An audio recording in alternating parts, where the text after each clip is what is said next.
So what's up guys, ngayong araw is kumuha po kami, nag-harvest po kami ng talaba. So yan po yung nakuha po namin guys. Oh, ang dami niyan guys, sobrang punong-puno yung mga lalagyan namin yan.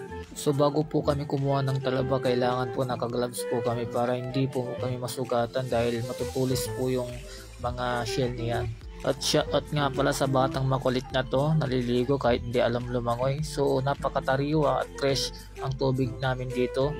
At dito po pala yan matatagpuan sa Dagupan City, Pugaro.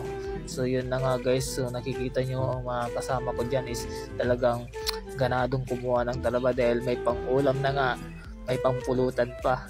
At saka masarap to guys pag nilagyan mo ng mainit na tubig, sabay buksan at lagyan ng chili oil.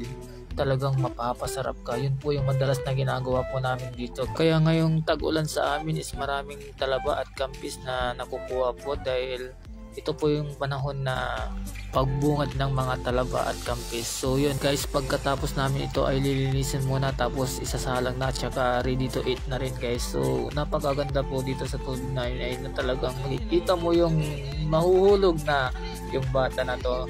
At sobrang marami talagang naliligo sa ilog namin kasi talagang ang linaw nito. Tapos ang ganda po ng tubig dito guys.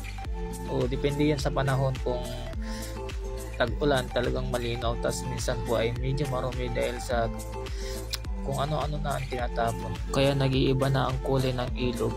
Nagiging marumi na siya. So kaya guys, ingatan po natin ang ating ilog o kapaligiran dahil isa rin yan na source sa ating pangkabuhayan maging sa ating hanap buhay.